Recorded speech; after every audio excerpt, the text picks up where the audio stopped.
मिलत टाइम्स में आपका स्वागत है। मैं हूं आपके साथ मुनव्वर आलम। 3 तलाक बिल पास होने में आजम खान की बीवी और महबूबा मुफ्ती की पार्टियों के मेंबरों ने भी बीजेपी का ही साथ दिया है। 30 जुलाई को मोदी हुकूमत आखिरकार 3 तलाक बिल राज्यसभा से पास कराने में कामयाब हो गई। हालांकि राज्यसभा में अपोजिशन मजबूत हालत में थी और बीजेपी के लिए यह बिल पास कराना बहुत ही ज्यादा मुश्किल था। लेकिन जो कुछ हुआ राज्यसभा में मंगल के रोज वो हैरत अंगेज भी है और दिलचस्प भी। हैरत अंगेज इसलिए क्योंकि कई मुस्लिम मेंबरों ने वोटिंग में शिरकत ना करके बिल पास कराने में मदद की। दरअसल बिल की मुखालिफत करते हुए कई पार्टियों के मेंबरों ने राज्यसभा से वॉकआउट करने का फैसला लिया, जो कि मोदी हुकूमत के लिए मुफीद साबित हुआ।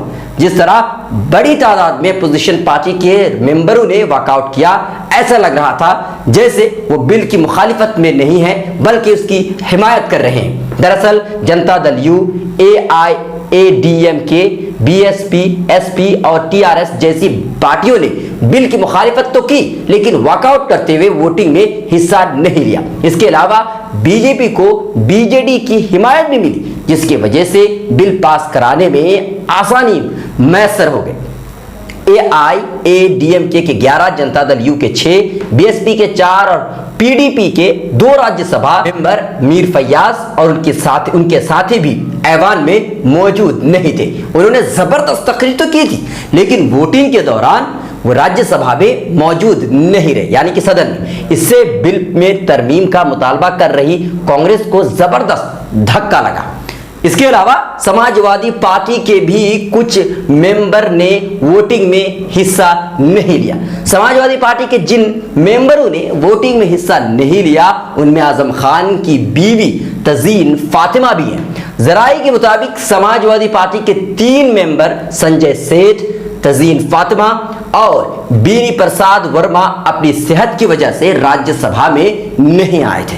वाज़ेह है कि तजीन फातिमा हाल ही में अपने शौहर आजम खान के लोकसभा में दिए गए मुतनाज़ बयान का दिफा करती नजर आई थी, लेकिन आज इतने अहम मिल्ली मसाइल पर वो राज्यसभा से गैर हाजिर थी। इधर समाजवादी पार्टी के 3 मेंबर, जिनमें सुखराम यादव, चंद्रपाल यादव और सुरेंद्र सिंह नागर शामिल हैं, उन्होंने वोटिंग में हिस्सा नहीं लिया और वोटिंग में हिस्सा ना लेने का मतलब बिल की हिमायत ही करना था।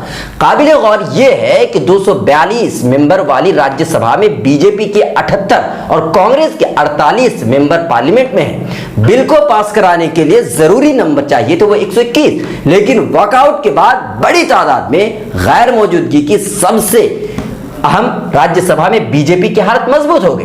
बिल के पास होने का इम्कान इस दौरान ज्यादा बढ़ गया जब जनता दल यू और AIADMK के मेंबरों ने वॉकआउट के बाद 213 रुकन ही बच गए। इसके बाद जब TRS, BSP और PDP के मेंबर भी सदन से बाहर चले गए तो वोटिंग के दौरान सिर्फ सदन में 183 मेंबर ही रह गए। ऐसे में बीजेपी के लिए बिल पास कराने का रास्ता पूरी तरह से साफ हो गया। बीजेपी को 99 वोट मिले, जबकि अपोजिशन को सिर्फ 84 वोट मिले थे। कहते हैं ना कि हमें अपनों ने लूटा, गैरों में कहां दम था। जहां मेरी किश्ती डूबी वहां पानी ही कम था।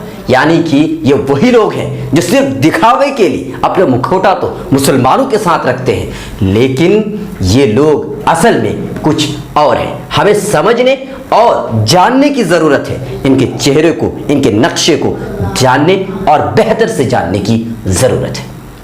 मिलत टाइम्स की वीडियोस देखने के लिए यहाँ क्लिक करके सब्सक्राइब करें और हाँ, बेल आइकन जरूर दबाएं। अगर फेसबुक पर देख रहे हैं तो पेज लाइक करें। ताज़ा तरीन खबरों और मज़ामीन के लिए विजिट करें हमारी वेबसाइट www.millettimes.com। हमारी ये वेबसाइट उर्दू, हिंदी, इंग्लिश तीनों लैंग्वेज में मौजूद है।